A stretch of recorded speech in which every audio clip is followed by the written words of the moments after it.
Welcome everybody to a retake of my Seven Kingdoms Let's Play, which I kinda had to do because I was not satisfied with the audio quality in my last attempt. I hope this got sorted out now. I did kinda upgrade my recording equipment, so should be fine this time. The plan still stands. I'm going to do a single player game with each of those sides, so one game as humans and one as Tritons. I'm going to pick the Carthaginians because I find their abilities so darn annoying that I want to keep the AI from picking that. I'm going to play with 5 human and 1 Triton opponent, although I suppose the latter will not last very long. And there's the Blue Kingdom. You still see my wonderful creative avatar name of numbertwelve. It at least sounds very royal. I don't think it's a proper Carthaginian name, but who knows that anyway. I'm going to play the custom difficulty level because I don't like presets. Let's go over those for a moment. I want an explored map, large and without fog of war, because I hate that. And I know it's a lot more difficult, but I don't need to be that hard, and I also don't think I want the masochistic levels of difficulty. It's just a let's play game, and I want to show a few things, and I think it works better without fog of war. Okay. Yeah, communist aggressiveness, I'll set that to low. Ironically, this tends to lead to a bit more challenging games because the AI won't go to war with each other at such an alarming rate, and you will have longer games because the AI will accumulate resources more, they will accumulate armies more, and they will overall pose more of a challenge to you. Medium is still playable, it's still nice, but they can get somewhat annoying, they being the AI, and anything beyond medium is just pretty much impossible to play. Well, it's possible to play, I've already played rounds at that, but the AI is very, very, very annoying. They pretty much start off by demanding all your money, and everybody will try that, so you can cripple your entire kingdom for the rest of the game and go to war with 6 other people, or you cannot do that and go to war with 7 other people. Either way, your chances aren't that good. We also have those treasure settings here. I will start with a small treasury while the AI will get a lot of money. We'll start with 1 resource for each kingdom. I want the natural resources to be nearby, which means I will have 1 resource near my town, so I don't have to move around, which is still possible, but I don't feel like it. There will be many independent towns with a high resistance. This is pretty straightforward. New towns and kingdoms will emerge. Of course, this will never exceed the limit of 7 kingdoms on the map, so 1 kingdom has to be destroyed in order for a new one to emerge. This does not mean that if a king dies, another king will take over his kingdom. You can't disable that. Okay, random events, pretty self-explanatory. And victory conditions. The game will end if we have defeated all other kingdoms. We could use that, but I'm going to try to defeat all others, and I'm going to try to use different methods to do so in order to show you how it's done and what you can do. Yeah. We won't use a time limit because I don't feel like time limits. I just clicked that to 60 years because I want to see how long I can actually set this to 100 years. We won't likely take that long in game. My usual games last between 10 to 20 years depending on how things go. Okay, so let's start this, and oops. Yeah, we'll go over the interface quickly, and then I don't know. I will probably start the game properly next video. Let me just put that down.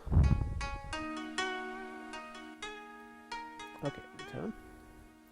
Just trying to keep this at a somewhat low level because I don't want it to be extremely loud in the video. I hope it's okay in the recording. I sadly can't check that anymore. Okay, let's go over the interface quickly before next time we will get into the game. So we have our resources here. Food is something that you just need because your soldiers eat, your workers eat, pretty much your soldiers and your workers eat. And since you want to have a large army of soldiers and you will end up with a bunch of workers, you want to take care of your food problems. Also, this is kind of close to... I think I might go for that resource as well. Okay, yeah, reputation is a resource you gain passively, although you can... It seems to rise faster if you attack Tritons or if you... just if you attack Tritons. You can lose your reputation quite fast, and it can go to -100, so be mindful of that. It also influences the loyalty of your troops and your citizens. So if you act like a tyrant, you will provoke rebellions. And keeping your guys in line is one of the main things you have to do as a king. Okay, let's go over those buttons here.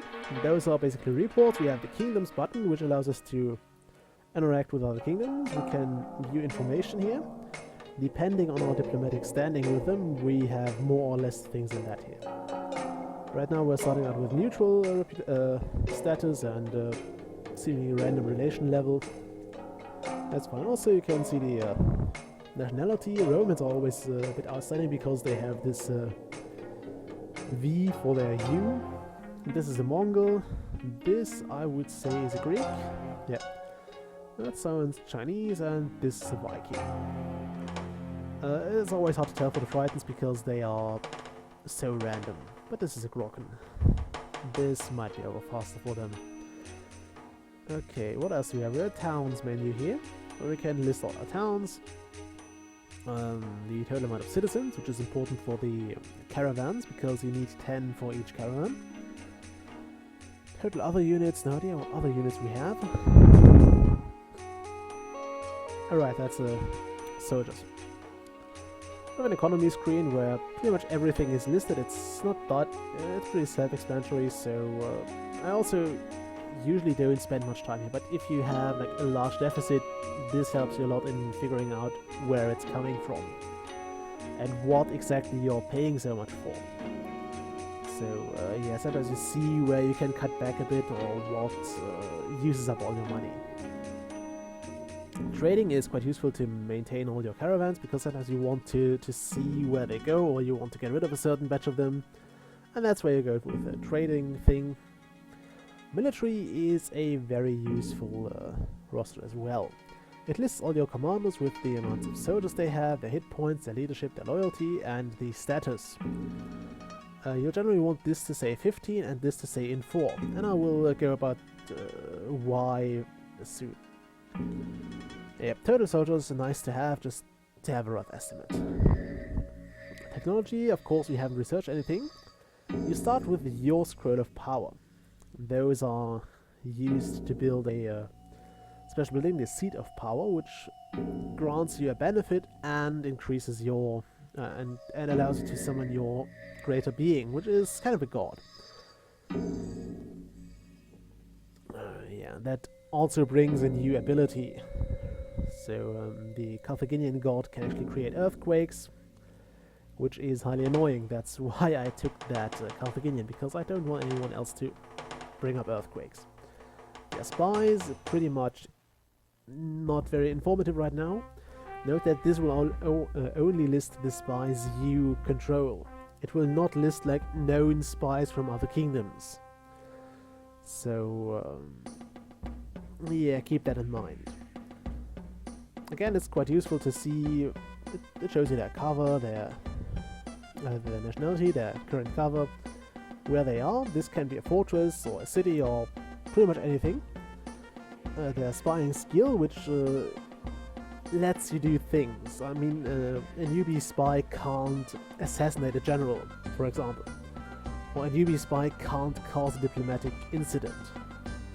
their loyalty, which is kind of important, because if it goes too low they will just join whatever kingdom they're in and that's it. And what they're currently doing. This will usually say sleeping, and most of the later actions, most of the things you unlock by researching it are basically one-time things, so they just do those and then they go back to sleeping. You can use your spies to agitate. They will then try to drop the morale of whatever place they're in, but this, I think, increases their chance of being found out. If you have a spy in your own places, they will usually be set to counter-spy. Okay, finally up here we have the rank button. This shows you the statistics, basically the scores for everybody. The Quitson is starting out with a bit more military, because the Frightens are generally stronger than humans. Most of them. And aside of that, you have a bunch of values for each kingdom. You can always see those. It's just a rough estimate to see how they are doing. If their economic score is 0 or actually 0, you can't go into the negatives here. But if your economic score is 0, they might not make much, or they might just lose money. In many cases they are hemorrhaging their money away. It's kind of hilarious. Okay, what else is there? Yeah, Frightened battling scores gained from killing Frightens, either the Quitson here or those neutral guys we can find all over the map. And yeah, that's pretty much it. Then we have the map screen. The map is apparently something you know from other games, yeah? You know them, you love them, maps. Okay, we have some neutral villages here, we have some owned villages, and we have several map modes. By default we're in the world political map, which shows you all the resources, all the buildings, all the towns with their nationalities, all the units, the path of your units, what else does it show? Artifacts, lairs, everything. The terrain map is that plus terrain, and you might see why I don't like it that much, because, for example, brown is kinda hard to spot on that, and I like to be able to see everything at one glance. Aside of that, the terrain is also shown here. Those are obstacles, these are impassable, and after the most recent update they are even they even stopped hampering your entire pathfinding, because in previous versions, I'll show you that, this, for example, would have been terrible. Now they can move around. In previous versions they would just get trapped here and end up becoming lost. Okay. Yeah, this is the trade map, which will only show artifacts, resources, towns, and economic buildings, so markets, factories, mines. And that's pretty much it. Okay, finally we have those two map modes here, which is a nationality, which only shows things of that nationality, where neutral counts as a nationality. And we have the object mode, which only shows those objects. Okay, we can also use both at once, which only shows objects of that nationality. So that covers the map mode. Then we have the building status screen, which always shows the health of the building here. To sell the building here, we'll try to use that sparingly. And that's the option to kill the unit. Okay, then we have whatever is useful in that building, and a bunch of actions we can do. So it's the same here. This is the message log, currently empty because the game is paused and nothing happens. So that covers the introduction. We'll get to those points here later. So bear with me for a moment. And yeah, leave any questions you might have about the interface or anything on the screen down in the comments below. I will be happy to answer them. I might even answer them in a video here, but I will always get back to the comment. So yeah, just leave me a comment. I hope I can show you a bit of a few strategies. Maybe you pick up something you haven't known before, and yeah, let's just have some fun here. So I'll see you all next time. Bye.